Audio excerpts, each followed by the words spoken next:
Mensagem do dia, com o pastor Marcelo Gomes. Salmo de número 11, nós vamos ler todos os versos desse salmo. No Senhor me refugio. Como dizeis, pois, à minha alma, foge como pássaro para o teu monte?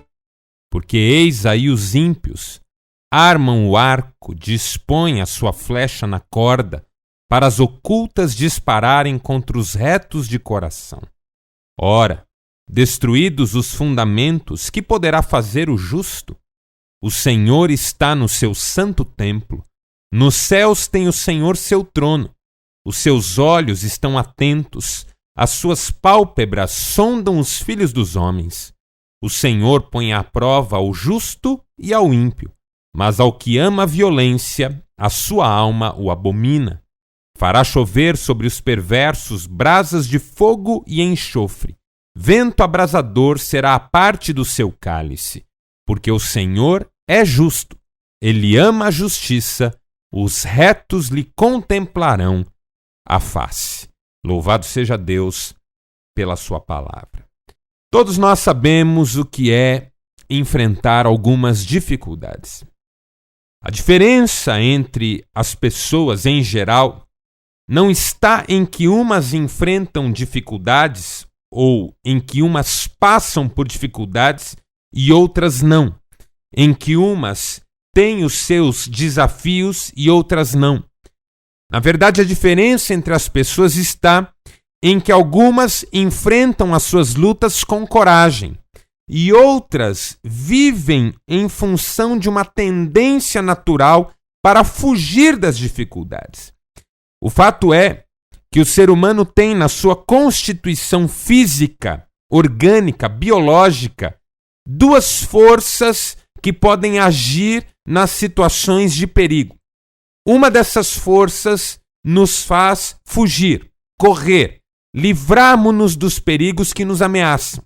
É como quando um cachorro raivoso vem na nossa direção e nós saímos correndo, capazes de pular muros altíssimos, pular portões altíssimos, correr numa velocidade que nós nunca imaginaríamos fôssemos capazes de correr.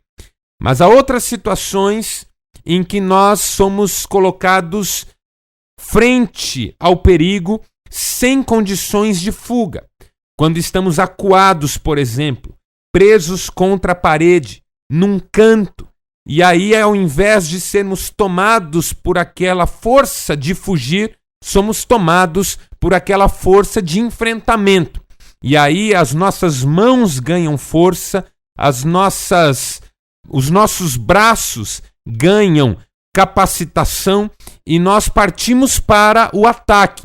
É quando uma mãe toma o filho da mão de um sequestrador, quando um aposentado acaba imobilizando um homem que estava tentando agredir o seu neto, e as pessoas são capazes de gestos até inimagináveis quando se veem nessas situações. O nosso organismo lida com essas duas possibilidades dependendo do tipo do perigo e do grau de ameaça que ele impõe sobre nós.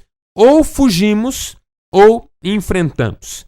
Quando, porém, os perigos não são físicos, quando, porém, as ameaças não são circunstanciais, mas são ameaças de ordem emocional, de ordem existencial, quando é o coração que se sente ameaçado, quando a ameaça vem de repente para a nossa segurança pessoal, para o nosso sentido de tranquilidade, de autoconfiança, o melhor que a gente pode fazer é enfrentar.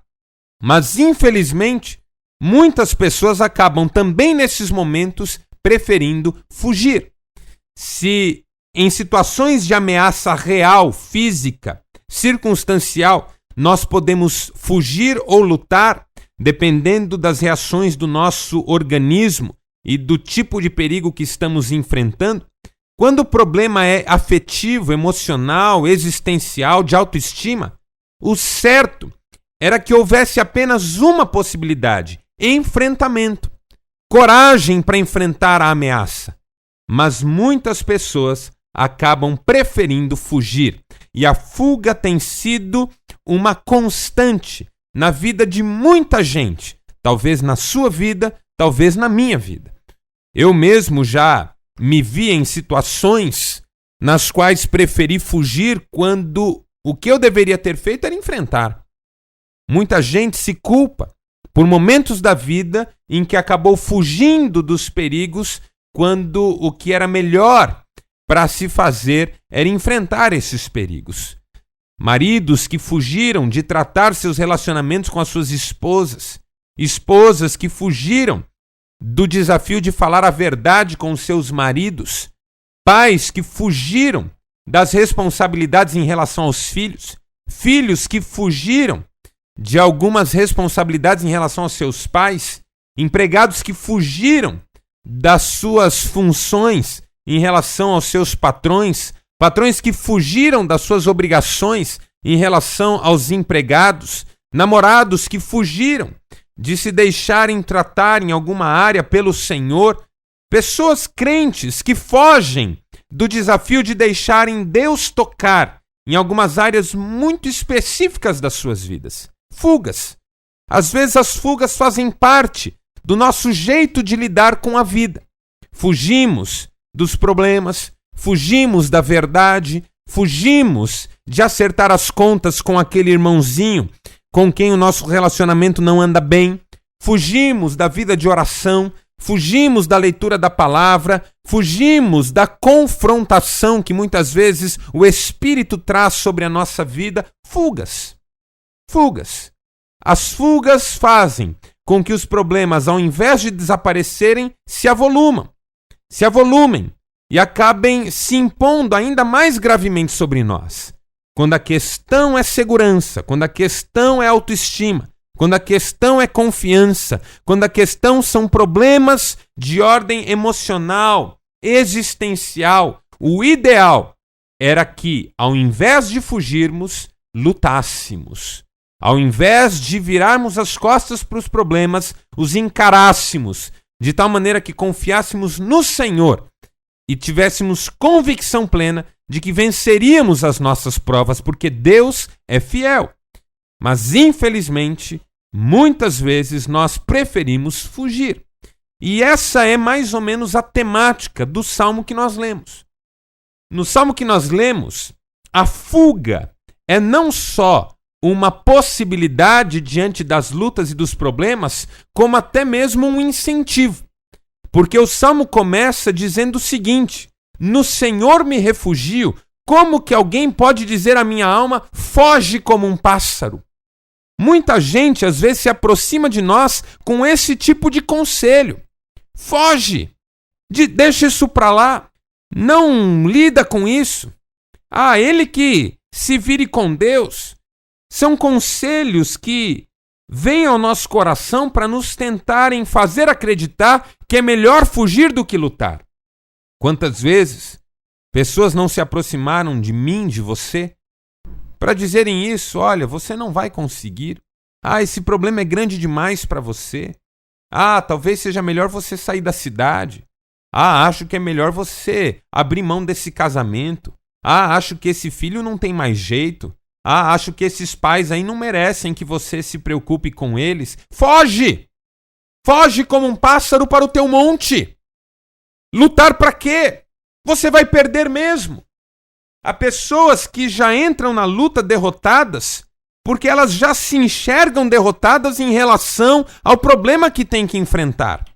Isso é grande demais para mim. Eu vou fugir. Eu quero morrer. Eu não vou enfrentar isso. Eu não tenho condições. Se eu pudesse me enfiar num buraco. Se eu pudesse sumir no mundo. Quem sabe se eu for morar em outro lugar. Fugir. Muita gente acha que fugir é a solução. Mas quando os problemas têm a ver com a nossa autoestima, com a nossa vida emocional, com os nossos relacionamentos, com o nosso relacionamento com Deus, os planos que Deus tem para nós, fugir nunca é uma alternativa. De modo que o salmista começa o seu salmo dizendo: no Senhor me refugio. Eu não vou fugir. Eu não vou recusar-me a enfrentar os problemas. Eu não vou aceitar a palavra daqueles que dizem: foge como um pássaro para o teu monte, porque o Senhor é a minha proteção, o Senhor é que guarda a minha vida, o Senhor é que me dá condições, o Senhor é que me preserva a alma.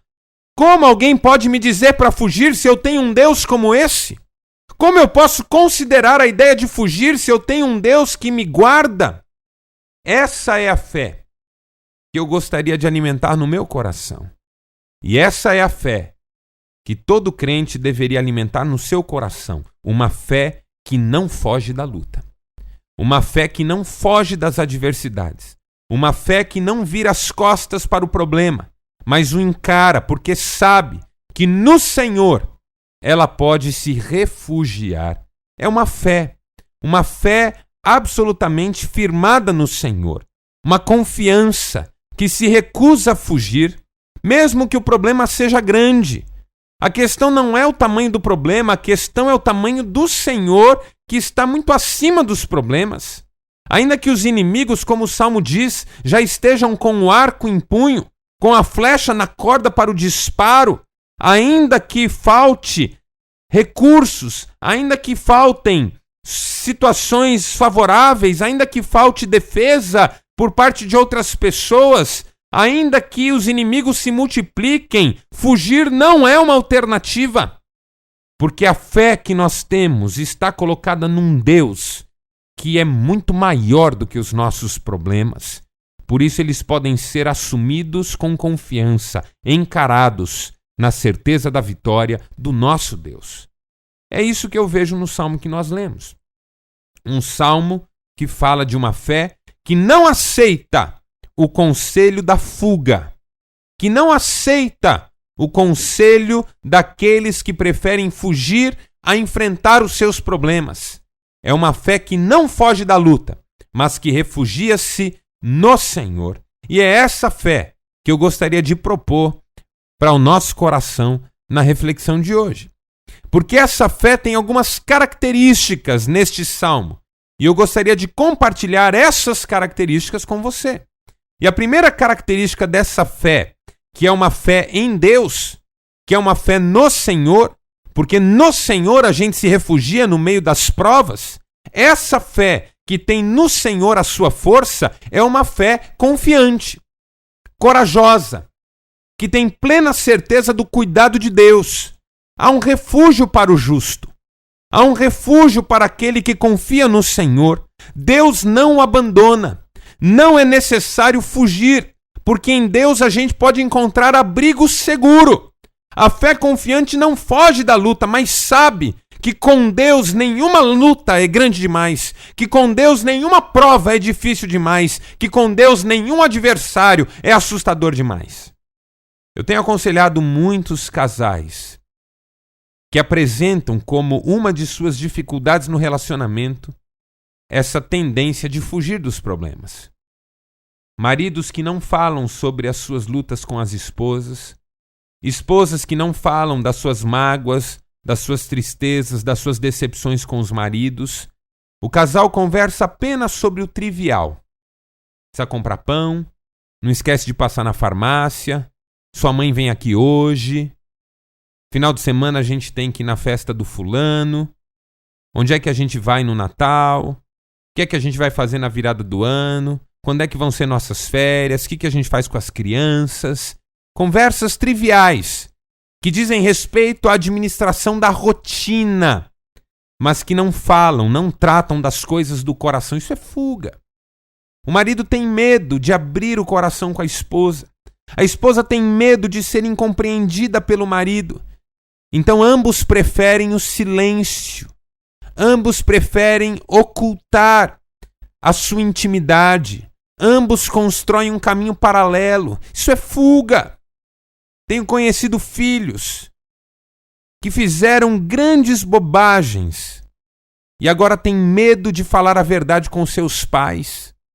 Preferem continuar ocultando a verdade, muitas vezes colocando a mentira no lugar da verdade, porque tem medo da reação dos pais, porque tem medo da repreensão dos pais, porque tem medo de uma rejeição dos pais, fogem da verdade, fogem do desafio de se posicionarem com coragem. Empregados que fogem de responsabilidades na empresa porque se consideram tão incapazes e por isso nunca crescem, preferem fugir a se exporem. Isso não é de Deus, meus irmãos. Não é de Deus quando, ao invés de nós assumirmos as nossas responsabilidades, os nossos desafios, nós preferimos as sombras, nós preferimos o anonimato, nós preferimos lavar as nossas mãos. Pilatos fugiu da responsabilidade de dizer: eu não vejo pecado nesse justo. Sua esposa o advertiu: Pilatos, tome cuidado, eu sonhei com esse homem, ele é inocente. Preferiu lavar as mãos. Lavar as mãos é um gesto de quem prefere fugir. Isso não é comigo, eu não tenho nada com isso, eu não vou dar conta, eu não quero mexer nisso. Crentes que fogem há anos do desafio de perdoar um desafeto. Toda vez que se fala em perdão, a pessoa vira as costas, fecha o coração, fecha o filtro. Gente que foge de pagar as suas dívidas. Mas, pastor, eu não tenho dinheiro. Pois então vá lá, mostrar o rosto para o credor, pedir perdão, renegociar isso. Eu conheço crentes que estão endividados e, ao invés de se acertarem com os seus credores, preferem ignorá-los, levando-os ao ódio muitas vezes. Se eu devo, eu procuro o meu credor. Se eu não tenho dinheiro para pagar, eu peço perdão. Exponho a minha situação. Peço que ele tenha paciência comigo. As coisas saíram daquilo que eu imaginava, mas eu não vou fingir que não é comigo. Eu não vou fingir que eu não devo nada. Aí o credor passa por mim, eu viro as costas para ele, não cumprimento, finjo que não conheço. Era meu amigo até ontem. E hoje eu finjo que eu não tenho nada com ele. E o pecado dele em relação a mim foi ter me emprestado um dinheiro. Ou seja, a pessoa me socorreu quando eu precisava e esse foi o grande erro dela. Porque agora eu me comporto de uma maneira tão feia. Crentes que fogem das suas dívidas, não atendem telefone, não conversam, não se humilham. Isso é pecado. Por que a gente não foge? Porque Deus é o nosso abrigo. Porque nós confiamos no Senhor. Porque ainda que nós não tenhamos como resolver o problema, há um Deus no céu que se importa. Os cônjuges já não fogem das suas lutas conjugais, porque há um Deus no céu que tem prazer na família. Os filhos já não fogem de dizer a verdade para os seus pais, porque há um Deus no céu que, ainda que um pai e uma mãe abandonem, Ele acolhe. Os empregados não fogem da responsabilidade, porque há um Deus no céu que não chama os capacitados, mas que capacita os escolhidos. Os crentes não fogem do desafio da obediência, da submissão à palavra, porque há um Deus no céu cujo Espírito habita no crente para dar-lhe força, ânimo, graça, condições, suprir as suas necessidades. O meu Deus, diz a palavra, suprirá todas as vossas necessidades em glória. É uma fé confiante. Por que é que o salmista não foge como um pássaro para o monte? Porque o seu refúgio está no Senhor e no Senhor ele confia. Essa é a primeira lição. Segunda lição sobre essa fé que não foge. É uma fé consciente. É uma fé que raciocina. É uma fé que pensa. Charles Spurgeon disse no seu livro Tudo pela Graça que à medida em que a fé cresce, ela se torna mais e mais inteligente. Nós precisamos de uma fé inteligente, de uma fé consciente, de uma fé que para pensar. E o que é que a fé do salmista pensa? Que se os fundamentos forem destruídos, o que é que o justo poderá fazer? Versículo de número 3. No versículo 2 o salmista diz: os ímpios armam o arco, dispõem a sua flecha na corda, as ocultas disparam contra os retos de coração. Mas e aí, o que fazer? Ora, versículo 3, destruídos os fundamentos, o que poderá fazer o justo? Que fundamentos são esses? Os fundamentos da fé, os fundamentos da confiança, os fundamentos de uma vida que se refugia no Senhor, os fundamentos de quem sabe que o seu alicerce está em Deus. Na verdade, o que o salmista está dizendo é o seguinte: se o justo fugir da luta, o ímpio a vence de antemão. Por isso que Jürgen Moltmann diz que os nossos pecados consistem não apenas das nossas más ações, mas também das nossas omissões. Toda vez que um justo foge da luta, um ímpio se apropria dela. Porque é impressionante a capacidade que os ímpios têm de lutar. Na verdade, os ímpios encontram na sua impiedade uma força para lutar que muitas vezes os crentes não têm, embora creiam num Deus que é muito maior do que qualquer impiedade. Os justos não deveriam fugir da luta, porque os fundamentos não podem ser destruídos. É preciso preservar a fé. Fugir dos problemas nunca será uma solução, mas um acréscimo considerável de um outro problema. O justo reconhece que a fuga deixa o caminho livre para o ímpio, irmãos, permitindo que ele destrua os fundamentos da vida, da sociedade, da fé, e quanto pior fica o mundo, mais difícil é lutar. Então nós não podemos desanimar, não podemos vender a alma. Eu tenho dito na igreja que eu pastoreio que se nós não lutarmos, o problema não é só que nós não teremos os resultados que poderíamos ter, mas que aqueles resultados que hoje nós impedimos se manifestarão. Porque às vezes uma pessoa diz assim para mim: pastor, eu estou tão desanimada. Eu faço a minha parte, mas parece que nada muda.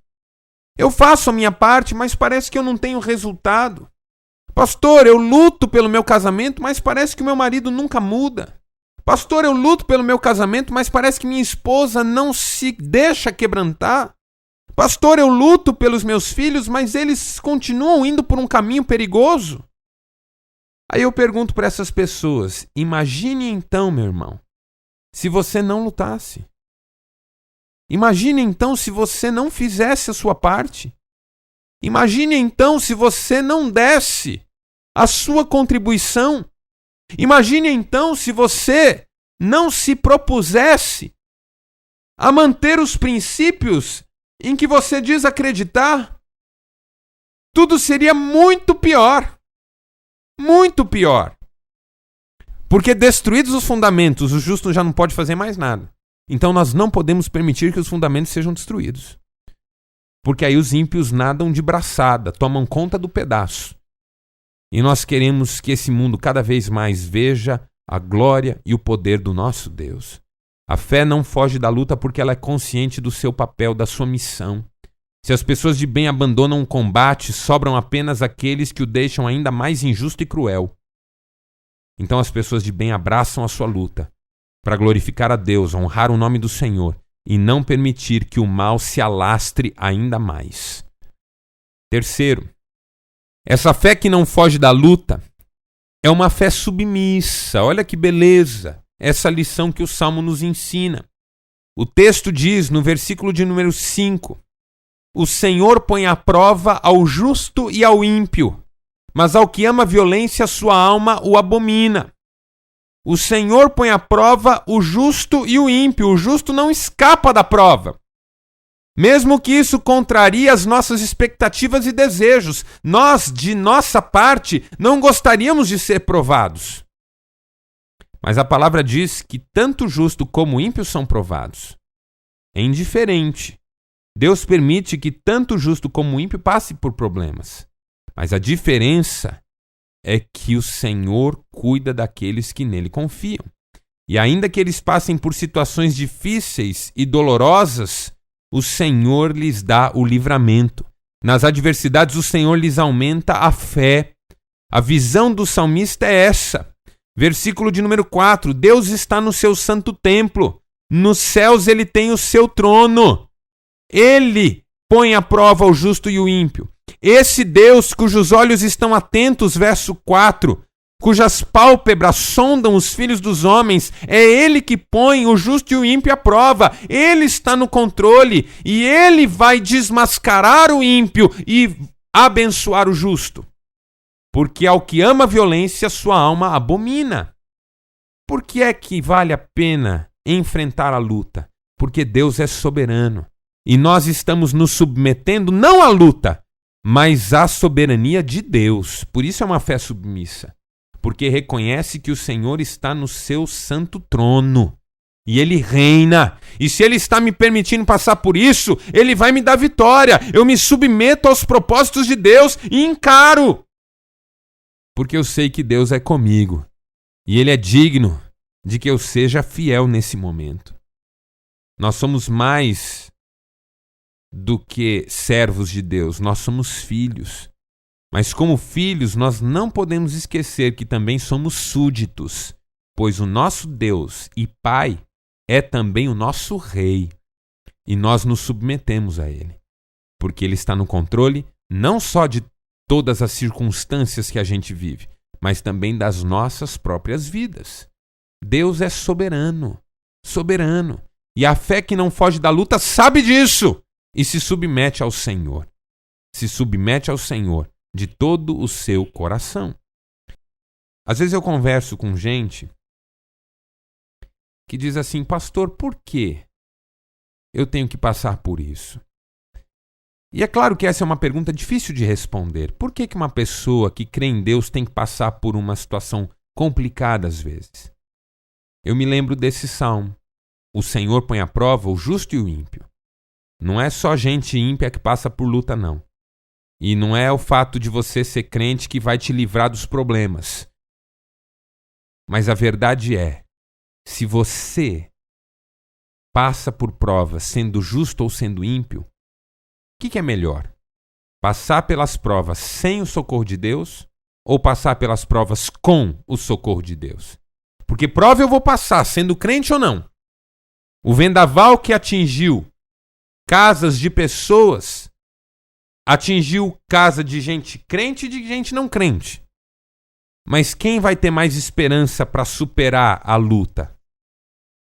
O crente ou não crente? O que se submete a Deus ou o que se revolta com a vida nesse momento? Eu me submeto porque creio num Deus que está no controle de todas as coisas. É difícil enfrentar as lutas da vida com a ajuda de Deus. Mas é impossível enfrentar as lutas da vida sem a ajuda de Deus. E por último, última característica dessa fé que não foge da luta.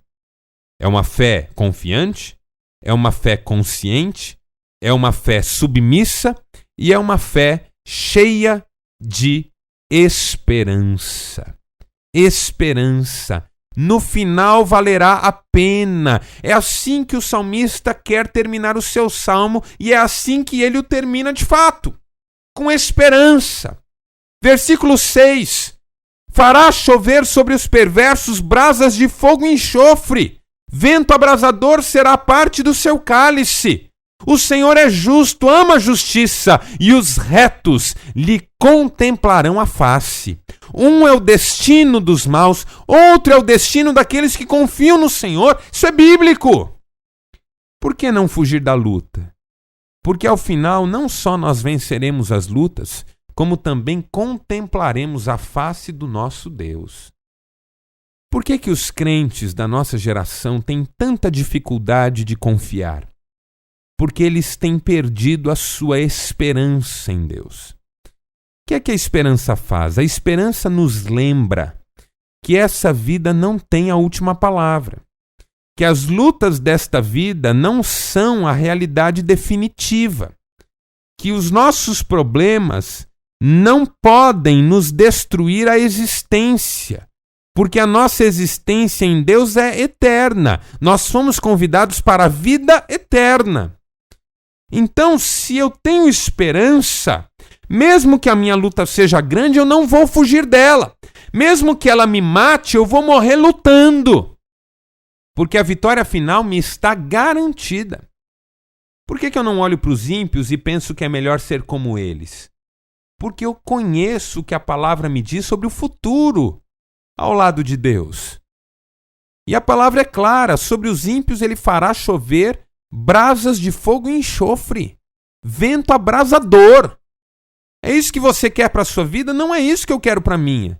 E eu não estou dizendo isso para ameaçar você como se isso fosse uma punição. O que eu estou dizendo é que Deus sabe quem é quem. Vale a pena ser crente, porque ainda que agora eu tenha que enfrentar lutas, ao final eu serei recompensado por esse Senhor cuja palavra diz: o trabalho de vocês não é vão. Esperança. Às vezes tem faltado esperança para a igreja. Sobra fé, mas é uma fé pontual, imediata, que tem a ver com aqui e agora.